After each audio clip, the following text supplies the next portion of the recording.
အားလုံးမင်္ဂလာပါလော်ကီဗီဇာ channel နေပြန်လည်ကြိုဆိုလိုက်ပါတယ်ဒီနေ့ကျွန်တော်တို့နှစ်ဖက်25ရက်တလပိုင်း2024အတွက်ဆရာခန့်ကျော်စွာရဲ့တနေ့တာငွေတရားအစီအလေးအကြောင်းကိုကျွန်တော်ပြောပြပေးသွားမှာဖြစ်ပါတယ်ပြည်သက်ကြီးနေကျွန်တော် channel လေးကို subscribe မလုပ်သေးဘူးဆိုတော့ subscribe လုပ်ခဲ့ပေးကြပါဦးဗျကျွန်တော် view လေးတွေတက်နေတဲ့ဆိုရင်လည်း like share လုပ်ချင်တယ်ကျွန်တော် channel လေးကိုအားပေးခဲ့ကြပါဦးဗျရင်းဆုံးကျွန်တော်နှစ်ဖက်25ရက်တလပိုင်း2024အတွက်တနေ့တာငွေတရားအစီအလေးမှာပေါင်ဝင်းပစ္စည်းတွေကိုကျွန်တော်အရင်ဆုံးပြောပြပေးသွားပါမယ်ဒါတွေကတော့နံပါတ်1ကျွေးပကံများတစ်ချက်လိုရမယ်ဗျနောက်တစ်ခုကတော့ပတ်စံတွေရွက်လိုရမယ်နောက်တစ်ခုကတော့ရင်မွေးနှဲငယ်လိုရမယ်နောက်တစ်ခုကတော့စံနှဲငယ်လိုရမယ်ဗ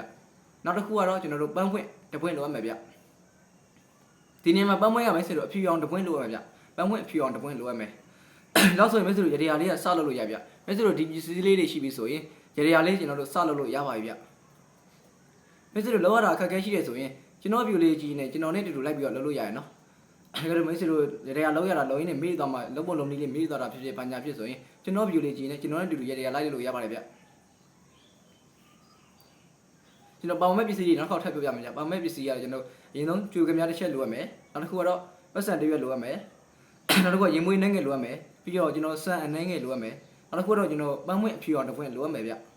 ဒါဆိုရင်လောက်ဆိုရင်မေးဆိုလို့ရလေးတနည်းတာငွေရအစီလေးကိုဆက်လုပ်လို့ရပါပြီဗျ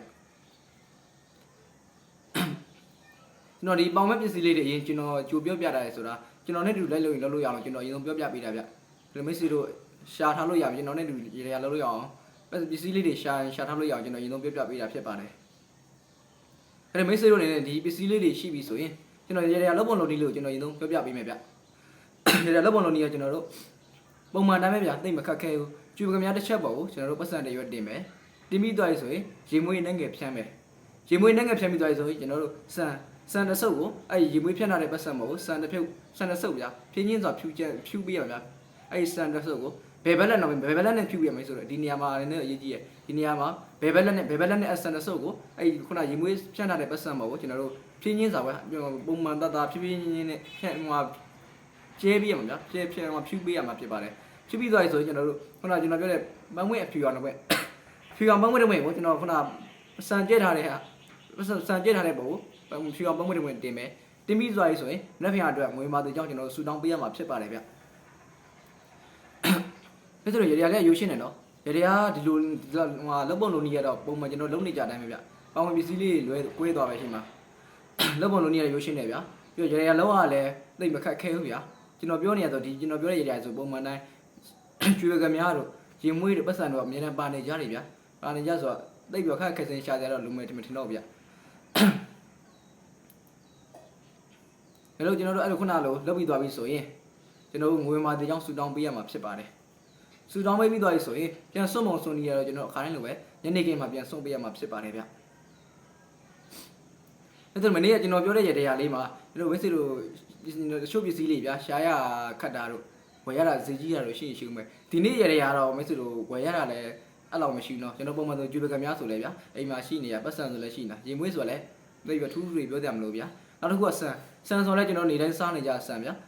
စားနေကြဆိုတော့ထမင်းနေတိုင်းစားနေကြဆန်ဆိုတော့မရှိမဖြစ်တော့လိုအပ်တယ်ဗျာအကြောင်းမို့ကျွန်တော်တို့ဆန်လဲထူးထွေးပြီးတော့ရှားရမလို့ဗျာနောက်တစ်ခုကပန်းပွင့်အဖြူအောင်တစ်ပွင့်ဒီနေ့ကတော့ပန်းပွင့်ရဲ့အပြင်ကတော့ဘယ်ပန်းပွင့်ဖြစ်ရတယ်ဗျာကျွန်တော်အဖြူအောင်လေးဖြစ်နေဖို့တော့လိုရ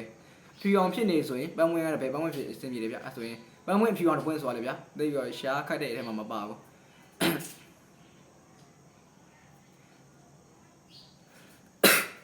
မဲဆိုလောက်ဆိုရင်တော့ရတရားလေးကလွယ်ကူပ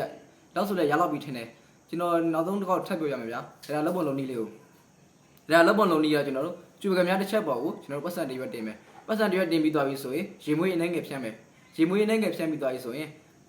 အဲ့ဖြန်းထားတဲ့ပတ်စံပေါ့ကိုကျွန်တော်တို့စံဘယ်ဘက်နဲ့လက်ဆုပ်ကိုတသားလေးဖြင်းချင်းစွာလေးဖြူပေးရမှာဖြစ်ပါတယ်ဖြူပြီးသွားပြီဆိုရင်အဲ့ဖြူထားတဲ့စံပေါ့ကိုပန်းပွင့်အဖြူအောင်တစ်ပွင့်ကိုတင်မယ်တင်ပြီးသွားပြီဆိုရင်မိတ်ဆွေတို့လက်ဖျားအတွက်ငွေမာသေးကြောင့်ဆူတောင်းပေးရမှာဖြစ်ပါတယ်လက်ဖျားငွေဝင်မာသေးပေါ့လက်ဖျားအလုပ်ကနေပေါ့လုံမများအလုပ်ကိစ္စနေပေါ့ငွေများဝင်မာသေးအလုပ်ကိုင်များလည်းအဆင်ပြေပါသေးအဲ့လိုမျိုးဗျာအဲ့လိုမျိုးအကျွေးပညာပေးထားတဲ့ခါကျမရရင်လည်းအကျွေးပြန်ရပါသေးပေါ့ဗျာအခြားနှလုံးသုံးလုံးပဲလုပ်လို့ဗျာဘာပဲလုပ်အဲ့နေ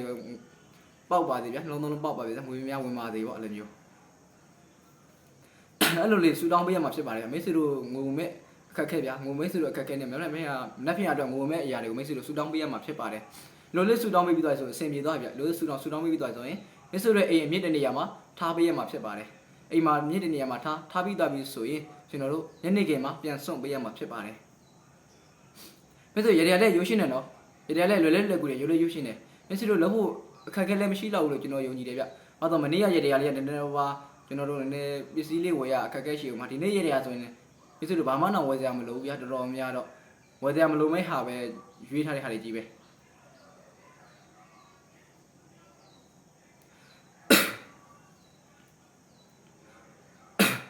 ဟုတ်ကဲ့ပါလောက်ဆိုမိတ်ဆွေတို့လည်းရေရလေးနားလည်လောက်ပြီလို့ထင်ပါတယ်ဗျမိတ်ဆွေတို့လည်းရေရလေးကိုလိုက်လို့ကြမယ်လို့ကျွန်တော်ယုံကြည်ပါတယ်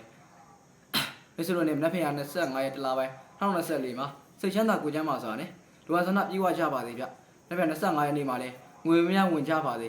အားလုံးကိုကျေးဇူးတင်ပါတယ်ဗျ